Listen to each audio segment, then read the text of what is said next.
Wahabi ini berbahaya akidahnya. Orang ulama-ulama yang hidup di zamannya saja dahulu, yang sezaman dengan Muhammad bin Abdul Wahab, seperti Syekh Zaini Dahlan, seperti Syekh Sawi, itu di dalam tafsirnya jelas mengatakan itu. Dalam tafsir Sawi, buka beli kitab tafsir Hasyiah Sawi, disebutkan di situ mereka menghalalkan darah orang Islam. Orang Islam dihalalkan, maka dia mudah nak membunuh kita, tu mudah dia. Karena menurut dia kita ni halal darah. Karena menurut dia orang yang berziarah kubur termasuk syirik. Orang yang talqin mayat termasuk syirik. Kalau syirik kan boleh dibunuh menurut mereka. Padahal menurut akidah kita, selagi orang tu mengucapkan kalimat la ilaha illallah, tak boleh kita bunuh. Halal darah. Mereka menghalalkan darah kaum muslimin. Mereka menghalalkan harta orang muslim. Dan mereka sebagian kecil ada di negeri Hijaz. Mereka disebut dengan Wahabi. Itu Syekh Sawi sendiri mengatakan.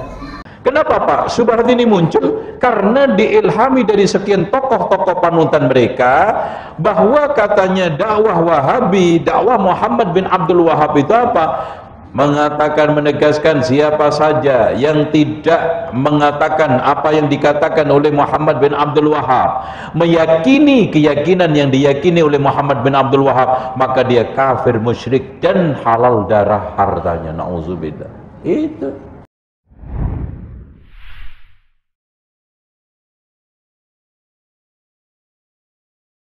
Gampang mengatakan bid'ah, syirik, kafir. Nah ini gampang.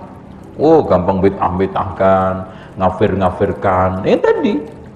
Kenapa Pak syubhat ini muncul? Karena diilhami dari sekian tokoh-tokoh panutan mereka, bahwa katanya dakwah Wahabi, dakwah Muhammad bin Abdul Wahab itu apa?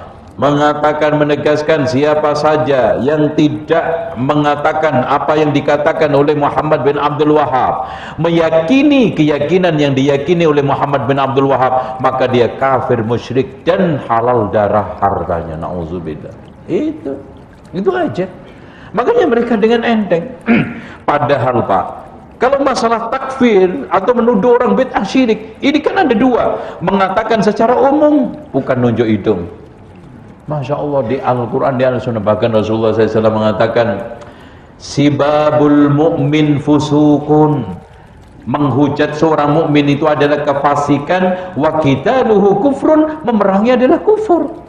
Tapi kan Rasulullah ini dalam konteks mengatakan secara umum, vonis umum, artinya siapa yang mengatakan begini-begini kafir, siapa yang melakukan begini-begini musyrik, siapa yang menyembah berhala musyrik, siapa yang menyembelih kebo sapi untuk selain Allah musyrik. Salahnya di mana? Yang enggak benar, gegabah, memudah-mudahkan, menggampangkan. Dasar lo muka kafir, nunjuk orang kafir, musyrik, setiap ceramahnya kopar kafir, kopar kafir. Itu kita jelaskan. Ini loh amalan-amalan yang menyebabkan orang itu keluar dari Islam. Masya Allah, di dalam Al-Quran ada kok, wa may yartadid minkum wa may yartadda minkum. Kalau kita katakan wa may yusyrik billahi faka'annama kharra minas sama' fatakhtafuhu at-tayru aw tahwi bihi ar-rihu fi makanin sahiq. Sesungguhnya siapa yang menyekutukan Allah, maka seperti terjun bebas dari langit, kemudian disambar burung, dipatah-patahkan, lalu dihempas angin ke dalam jurang yang dalam. Kira-kira hancur nggak hancur? Itu Allah mengatakan, Inna Allah la yaghfiru an yushraka bihi wa yaghfiru ma duna dhalika liman yasha. Rasulullah juga mengatakan, man halafa bi ghairillah, barang siapa yang sumpah dengan nama selain Allah, faqad kafara, dia telah kufur, au asyraka, telah syirik. Tapi kan konteksnya man, siapa? Umum, menjelaskan tentang hakikat kufur, hakikat syirik, hakikat bid'ah. Soal masalah nunjuk muka, nunjuk hidung, memvonis orang pribadi per pribadi, ulama ahli sunnah paling hati-hati. Bahkan kata Imam Ibnu Taimiyah, fa inna ahla sunnati yahkumu bil ghairi bil ilmi wal adli wal insaf, la ka hali ahli al bid'ah bil jahli wad dhulmi. Ahli sunnah wal jamaah di dalam memvonis orang lain itu disertai ilmu, adil, objektif. Beda dengan ahli bidah, memvonis orang dengan kebodohan dan kezaliman. Serampangan kan? Wah, itu yang ngaji di Al-Azhar itu kan sesat kan? Sambil bakar-bakar jagung, kipas-kipas, itu jenggot-jenggot, cingkrang-cingkrang, itu teroris semua. Siapa yang serampangan, Pak? Siapa yang sekarang ini mengkafir-kafirkan, memudahkan, menyesatkan? Dari mereka.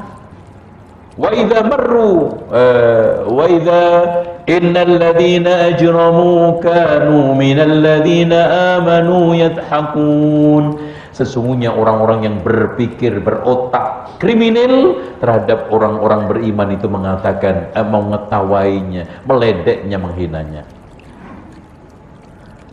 Wa idza marru bihim yataghamazun. Ketika berpapasan dengan mereka, kita dijadikan bahan ledekan, olok-olokan mereka. Sopo sekarang yang ngasih gelar katok, cingkrang, batuk, belang, jenggot panjang? Hati-hati itu Wahabi. Ternyata ketemu katok cingkrang artis. Oh kan gitu. Wahabi nih Pak, lagi joget. Itu. Hati-hati batuk belang. Oh ketemu ternyata orang Hindu. Ya karena soal batuk itu sensitif, dikukur-kukur aja jadi hitam. Itu.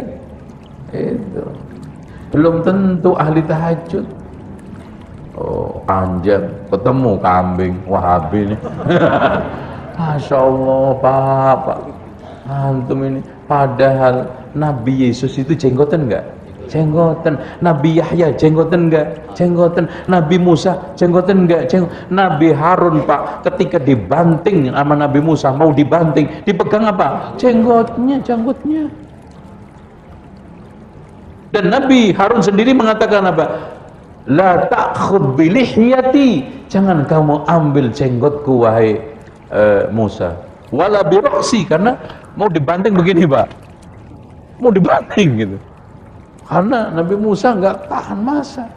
Kamu saya titipin begini aja, saya kan dalam rangka untuk menemui Allah, ya. Kamu biarkan umat saya menyembah pedet. Nabi Musa marah tuh. Pedet ini ngasih apa kalian? Manfaat nggak, mudarat nggak?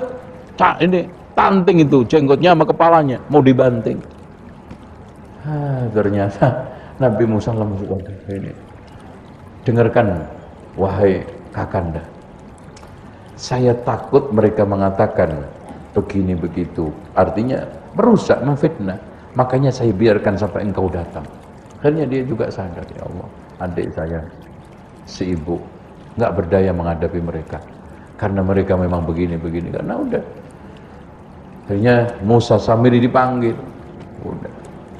Itu nomor 7 terakhir, bahwa dakwah ini, itu nomor 7 terakhir, bahwa dakwah ini kelompok aneh, kelompok sesat. Udah. Kelompok aneh di mana? Muka sampean aneh enggak? Enggak ya? Semua kan mirip manusia kan?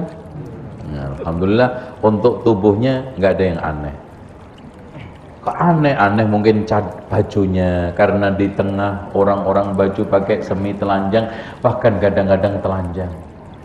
Aneh tata cara sholatnya, karena sholat kita sesuai dengan sunnah, shollu kama ra'aitumuni usolli. Mereka sholat asal, ditata softnya nggak mau, dirapikan softnya malah kaki kita diinjek, ya. Diajarin tata cara sholat, gerakin jari malah jari kita dipegang, dicuklek.